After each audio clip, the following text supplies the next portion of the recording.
السلام علیکم گائز، کیا حال چال ہے؟ میں ہوں حافظ نبیل۔ قرآن، اسلام اور ایمان کے چینل کے ساتھ حاضر ہوئے ہیں۔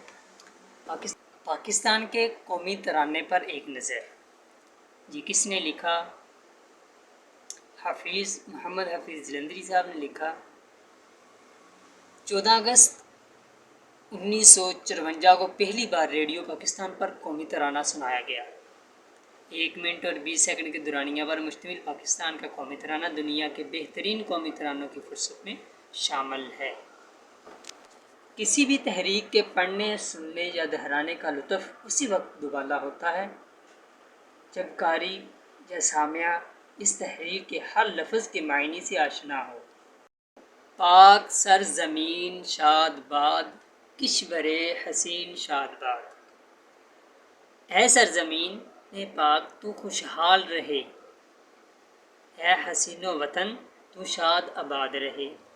پاک سرزمین اپنے آپ میں ایک راز رکھے ہوئے ہے جو کہ اس کے نظریہ کے عکاسی بھی کرتا ہے۔ پاکستان فارسی کے 2 الفاظ پاک اور ستان سے مل کر بنا ہے، جس کا عربی ترجمہ پاک مدینہ بنتا ہے۔ یہ ملک اسلام کی بنیاد پر حاصل کیا گیا اور قومی ترانے کا آغاز لفظ پاک سے ہوتا ہے، جیسے ادا کرتے ہوئے ذہن میں اس ملک کا نظریہ اور مقصد جاگریز ہو جاتا ہے۔ پاکستان قدرت کا ایک عظیم اور حسین شاہکار ہے، جہاں قراقرم کے اونچے پہاڑوں سے لے کر کراچی کے ساحل سے نیلم، راوی، جہلم، سندھ، چناب اور ستلج کے دریا ہیں۔ چناب کے زرخیز زمین ہیں اور بلوچستان میں نیا پتھر اور قیمتی دھاتوں کے پہاڑ ہیں۔ سکردو کے ٹھنڈے صحرا سے لے کر تھر کی گرم ریگستان ہیں۔ چٹانوں اور پتھروں سے گرے راستے ہیں اور شور مچاتی خوبصورت آبشاریں ہیں۔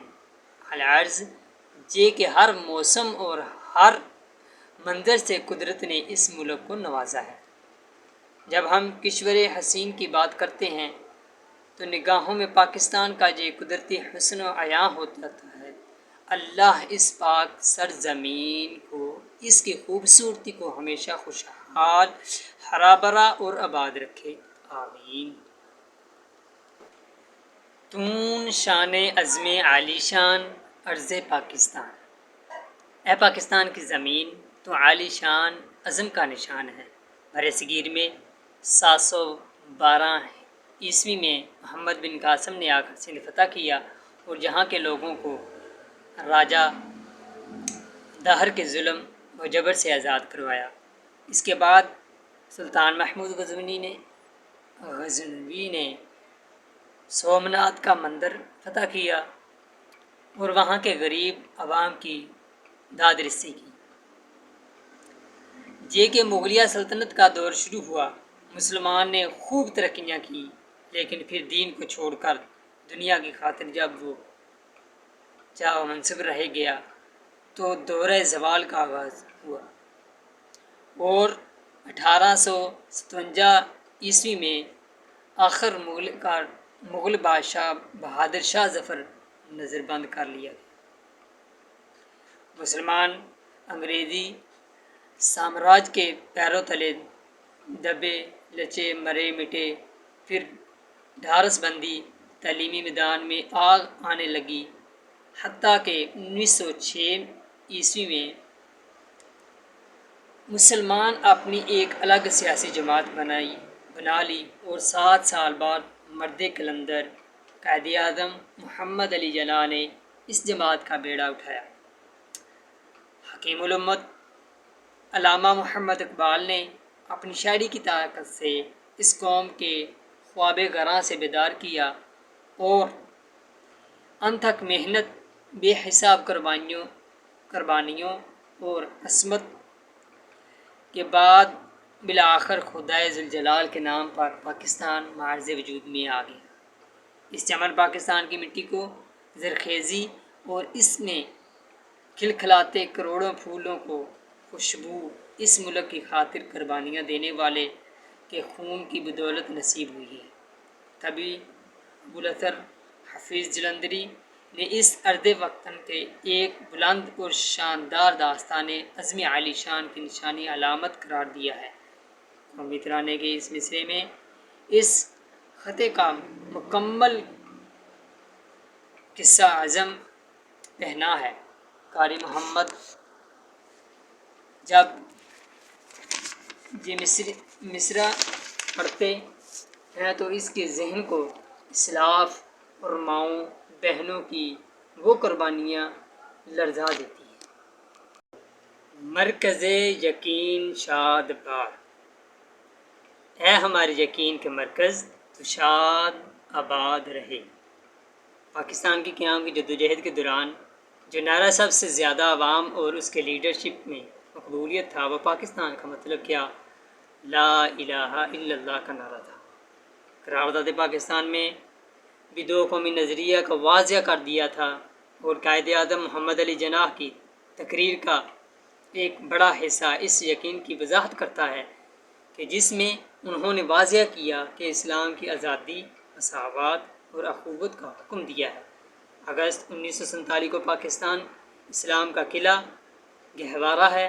اگر ہم قرآن کی رہنما اصولوں پر چلیں گے تو کامیابی ہماری ہوگی۔ اکتوبر 1947 کو ہماری جمہوریت کی بنیاد حقیقی اسلامی نظریات اور اصولوں پر ہے۔ اگست 1948 ان جیسے درجنوں فرامین ہیں جو پاکستان کے نظریہ اور اس کے لوگوں کے عقیدے کی وضاحت کرتے ہیں کہ یہ وطن اسلام کے نام پر معرض وجود میں آیا ہے اور جہاں یہی وجہ ہے کہ یہ ہمارے اعتقاد اور یقین کا مرکز ہے، جسے خدائے ذوالجلال سدا شاد و آباد رکھے، آمین۔ پاک سرزمین کا نظام قوت اخوت عوام، اس پاک سرزمین کا نظام عوام کے بھائی چارگی کی قوت سے ہے۔ جب ہجرت مدینہ ہوئی تو حضور نبی اکرم صلی اللہ علیہ وآلہ وسلم نے انصار اور مہاجرین کو بھائی بھائی بنا دیا اور قرآن میں بھی واضح اعلان کر دیا کہ مسلمان آپس میں بھائی بھائی ہیں۔ اس اخوت اور بھائی چارے کو استوار کرنے کی وجہ دلوں میں محبت کا قیام تھا، جس کے طفیل معاشرے میں امن کا قیام ممکن ہے۔ اسی رہنما اصول کو اس پاک سرزمین کے آئین، نظم و ضبط اور دستور کا بنیادی جزو بنا گیا تاکہ محبت اور امن کے فضا برقرار رہے اور معاشرے کو نفاق تفریق کی آلودگی سے پاک رکھا جائے۔ قوم، ملک، سلطنت پائندہ باد تا بندہ باد، اے قوم، ملک، سلطنت کو ہمیشہ قائم رہے، روشن رہے۔ قائد اعظم محمد علی جناح نے پاکستان کے متعلق فرمایا تھا کہ کوئی بھی طاقت پاکستان کو ختم نہیں کر سکتی، کیونکہ ان کا اس چیز پر پختہ اعتقاد تھا کہ یہ ملک خدا داد ہے اور اس کی بنیاد کلمہ طیبہ پر رکھی گئی ہے، لہٰذا اگر کوئی پاکستان کو ختم کرنا چاہے تو وہ خود ہی نیست و نابود ہو جائے گا اور اس کا معرض وجود میں آنا اٹل ہے۔ اس بات کی تصدیق ڈاکٹر ایلن کیسر نے کی ہے کہ 1934 کو قائد اعظم جب مایوس ہو کر لندن روانہ ہو گئے تھے تو وہاں آپ کو حضور رسالت مآب صلی اللہ علیہ وآلہ وسلم کی زیارت نصیب ہوئی اور آقا کریم صلی اللہ علیہ وآلہ وسلم نے آپ کو واپسی جانے کا حکم دیا اور آپ کو پاکستان کی بشارت بھی عطا فرمائی۔ شاد باد منزل مراد، ہماری منزل مراد تو شاد رہے، آباد رہے۔ اس منزل مراد کے آنے والوں کو تم خوش اور آباد رہو۔ آپ کے نوجوانوں کا بڑا طبقہ آج اپنے ملک میں سرد آہ بڑھتا ہوا دکھائی دیتا ہے کہ ان کے ذہنوں پر بیرون ملک جانے کی دھن سوار رہتی ہے۔ اس بے رغبتی کا ثابت بلا شبہ تاریخ سے نابلد ہوتا ہے۔ اسلاف کی قربانیوں اور جدوجہد سے ناآشنائی ہی کا نتیجہ ہے کہ آج اکثر پاکستانیوں اپنے عظیم ملک کی قدر نہیں ہے۔ منزل مراد جیسا عظیم مرکب پڑھ کر جیسے رونگٹے کھڑے ہو جاتے ہیں، یہ منزل جس کی چاہ میں خدا جانے کتنے لوگوں نے اپنی جانیں گنوا دیں، کتنی ماؤں اور بہنوں نے اپنی عزت لٹا دی، کتنے ہی اولادوں کے سر سے ماں باپ کا سایہ ہٹ گیا، کتنے ہی لوگوں نے اپنی زندگی کی ساری جمع پونجی لٹا دی، کتنوں نے ہی اپنا گھر بار اور رشتہ دار اپنی منزل مراد کو پانے کے لیے چھوڑ دی۔ ٹرینوں کی ٹرینیں بھارت سے پاکستان پہنچیں، لیکن ان میں آزاد مملکت کے لیے خوشی منانے والا کوئی انسان زندہ نہ بچ سکا تھا۔ یہ منزل مراد یوں ہی برطانوی سامراج کے چلنے جانے سے، کسی کمرے میں بیٹھ کر فیصلہ کرنے سے حاصل نہیں ہوئی، بلکہ اس منزل مراد کے لیے جدوجہد مسلسل کی گئی تھی۔ اس منزل مراد کو پانے پر اللہ تعالیٰ کا کروڑہا شکر ادا کرنا چاہیے اور اس کی سالمیت کے لیے ہمیشہ سرِ گرداں رہنا چاہیے۔ پرچم ستارہ و ہلال رہبر ترقی و کمال۔ اس ملک کے پرچم پر جو ستارہ ہے اور ہلال نیا چاند اس ملک کی ترقی اور خوشحال کا رہبر ہے۔ پرچم جھنڈے کسی بھی قوم کی عزت و وقار کی علامت ہوتا ہے۔ جب یہ واحد امتیازی نشان ہوتا ہے جس کے ذریعے کسی بھی ملک کی شناخت کی جاتی ہے۔ اس جھنڈے کا ڈیزائن تیار کرنے والا شخص امیر الدین کدوئی نے اس پرچم کو ڈیزائن کیا، جو قائد اعظم محمد علی جناح کے احکامات پر تیار کیا گیا تھا۔ میں نے 3 حصے، اس میں سے 3 حصے گہرے سبز رنگ کے ہیں جو کہ مسلم اکثریت کی نشاندہی کرتے ہیں، اور اس کا ایک حصہ سفید رنگ پر مبنی ہے جو ملک کے بسنے والے عقیدتوں کی نشاندہی کرتا ہے۔ پرچم پر قمری ماہ کا ماہ نو نیا چاند بنایا گیا ہے جسے ہلال کہتے ہیں، اور یہ ترقی کی علامت ہے، جبکہ 5 کونوں والا ستارہ روشنی اور علم کی ظاہر کرتا ہے۔ اس ستارے سے باکمال روشنائی اور اس ہلال سے ترقی کی واضح کی جاتی ہے۔ اس پرچم کے ایک خصوصیت یہ بھی ہے کہ اس کو جو رنگ نصیب ہوئے اور جو کثیر سبز اور کلیت سفید رنگوں کا حصہ ملا، وہ گنبد خضرا کے رنگ کی طرح ہے، جو پاکستان کا مدینہ طیبہ سے محبت کی علامت کے طور پر بھی جانا جاتا ہے۔ ترجمان ماضی۔ یہ پرچم ہمارے ماضی کا ترجمان ہے۔ اس پرچم پر موجود ہلال کوئی عام علامت نہیں ہے۔ اس ہلال کو اکثر ہم مسلم ممالک کے جھنڈوں اور مسجدوں کے میناروں پر بنا دیکھتے ہیں۔ یہ ایک طرح سے مسلمانوں کی علامت سمجھا جاتا ہے۔ دراصل ہلال چاند کا وہ فیض مراحل ہوتا ہے جہاں سے اس نے تکمیل کو پہنچنا ہوتا ہے، روشن ہو کر اپنی چاندنی کو پھولوں اور زمینوں پر برسانا ہوتا ہے۔ یہ ہلال ہماری اسلاف کی جدوجہد مسلسل کا ترجمان ہے۔ قومی ترانے کی اس فقرے کو پڑھ کر ذہن میں مسلمانوں کا روشن دور یاد آ جاتا ہے۔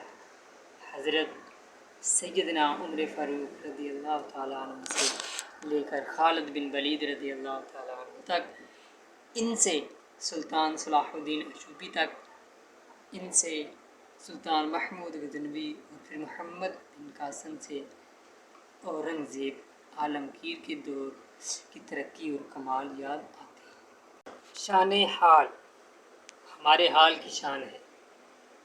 پاکستان اسلام کے نام پر قائم ہوا اور اسلام ہی کے نام پر اسے رکھا ہے۔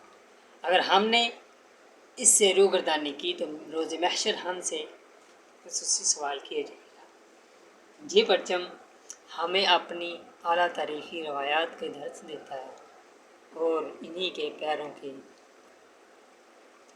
کر کے ہماری حال کی شان برقرار ہے۔ پاکستان کی شان اسی میں ہے کہ ہم اپنی تاریخی یاد رکھیں، علم کی شمع سے اپنے قلب و ذہن کے اندھیرے سائے مٹائیں اور ترقی کی راہوں پر گامزن ہو کر اس کے ملک کی قربانیوں کے لیے رہبر بنیں۔ جان استقبال، اور ہمارے مستقبل کی جان بھی یہی ہے۔ حفیظ جلندھری نے جب 93 میں یہ فقرہ لکھا تو انہیں اسے ہٹانے یا تبدیل کرنے کے لیے کہا گیا، لیکن انہوں نے ایسا بالکل بھی نہیں کیا۔ ہمارا پرچم ہمارے مستقبل کی جان ہے، اس رہبر نے ترقیاں کرنی ہے، اس کی حدوں کا تعین پوری دنیا کے خطے پر ہونا ہے۔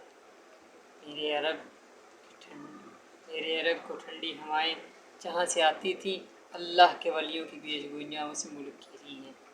وجہ کوئی اسی قیاس آیا جانے یا قصے کہانیاں، لیکن اس ملک نے ماضی میں بھی اسلام کی بقا کے لیے اپنا علم بلند کیے رکھا ہے اور مستقبل میں بھی اس کا پرچم کبھی سر نگوں نہیں۔ سایہ خدائے ذوالجلال، اس پرچم پر ہمیشہ خدائے ذوالجلال کا کرم بنا رہے۔ یہ عالی شان پرچم پر خدائے ذوالجلال کا خاص کرم ہے، کیونکہ اس پرچم کی ریاست اللہ تبارک و تعالیٰ کے دین کی نفاذ کے لیے قائم کی گئی، اور اس لیے اس ریاست کو مدینہ ثانی کہہ کر پکارا جاتا ہے۔ دعا ہے کہ اللہ تبارک و تعالیٰ اپنا کرم اس ملک پر بنائے رکھے اور اس دیش کے واسیوں کو یہ توفیق بخشے کہ اس کی آن بان شان پر کبھی کوئی حرف نہ آنے دے۔ آمین بجاہ رب العالمین، صدق اللہ العظیم۔ دوستو، اگر آپ کو ایسی ویڈیوز اور دیکھنی ہے اور سننے کا موقع سرفراز کرنا ہے تو ہمارے چینل کو سبسکرائب کیجیے اور بیل آئیکن کو بھی دبا دیجیے، پریس کر دیجیے، تاکہ ہماری آنے والی ویڈیو آپ تک بآسانی مل سکے۔ شکریہ۔